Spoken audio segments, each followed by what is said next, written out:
Hello friends, welcome back to our channel Kadan academy. तो आज हम इंग्लिश माइनर की poem first the quality of mercy की summary के बारे में पढ़ेंगे डिटेल में। तो आइए स्टार्ट करते हैं। पोएम का नाम है quality of mercy. The poem the quality of mercy is written by William Shakespeare.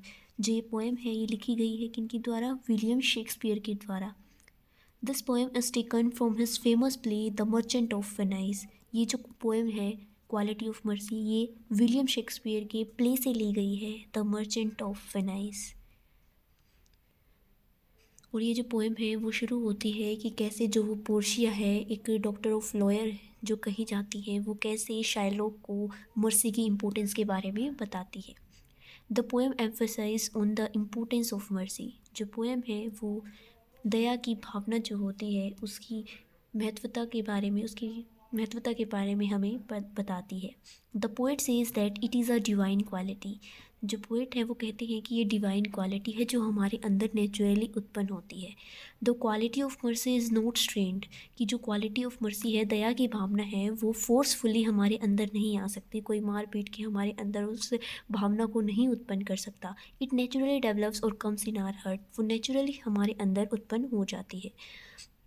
The poet define mercy as a twice blessing. जो पोएट हैं वो मर्सी को as a twice blessing a double blessing के रूप में बताते हैं क्योंकि because it bless both the people who gives and receive the mercy. क्योंकि ये दोनों तरह के व्यक्तियों को दोनों तरफ की पार्टीज़ को बेनिफिट करती है। उस पार्टी को भी जो दया दिखाता है और उस पार्टी के व्यक्ति को भी जो दया रिसीव करता है। He says that it is more powerful than the temporal authority. जो पोएट है वो कहते हैं कि जो मर्सी की भावना है वो सभी पावरफुल से पावरफुल चीज़ों में भी सबसे ज़्यादा ताकतवर होती है। भले ही कोई राजा कितना ही ताकतवर क्यों ना हो, उसके पास कितनी ही पावर क्यों ना हो, लेकिन जो मर्सी है वो उन सभी चीज़ों के ऊपर सबसे ताकतवर होती है।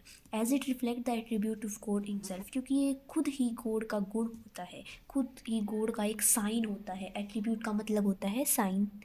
In this poem, the poet gives the example of king that he may have crown or scepter, but the actual greatness comes from his ability to show mercy। जैसे कि मैंने अभी आपको बताया कि इस पोएम में जो पोएट है एक राजा का एग्जाम्पल लेते हुए कहता है कि भले ही राजा कितना ही शक्तिशाली क्यों ना हो, भले ही उसके पास उसका मुकुट है, उसका प्रिय मुकुट है, या उसकी स्कैप्टर का मतलब होता है ये एक सिंबल होता है पावर का। जो राजा के हाथ में वो जो छड़ी होती है ना, उसको दर्शाया गया है कि भले ही राजा के पास कितनी ही पावर क्यों ना हो, कितने ही अधिकार क्यों ना हो, भले ही लोग उसके उन पावर को देखकर उसकी रिस्पेक्ट करते हैं, उससे डरते हैं, लेकिन असली राजा तो वही कहलाता है जिसके मन में, जिसके दिल में मर्सी की जो भावना है, दया की जो भावना है वो होती है। Mercy is the quality that God poses.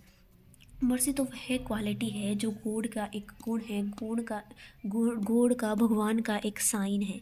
When mercy gets mixed with justice any earthly power can be considered और सीन एज अ गॉड।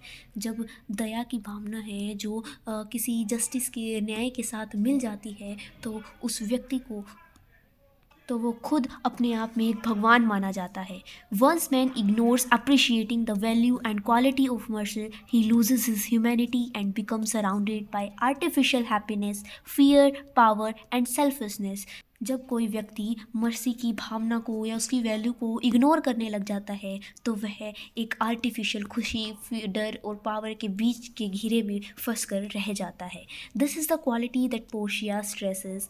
यह वही क्वालिटी है जो पोर्शिया जो है वो शाइलॉक को बताती है कि तुम्हें अपने मन में मर्सी की, दया की भावना उत्पन्न करनी चाहिए। ओवरऑल निष्कर्ष के तौर पर हम कह सकते हैं कि the poem emphasize the theme of mercy, justice and humanity. जो पोएम है वो स्ट्रेस करती है दया के ऊपर, न्याय के ऊपर और मानवता के ऊपर। आई होप आपको ये पोएम समझ में आई होगी, इसकी समरी समझ में आई होगी। अगर आपको पोएम की डिटेल के बारे में समझना है तो आप मेरे चैनल पर विज़िट करिए, वहाँ आपको वीडियो मिल जाएगी।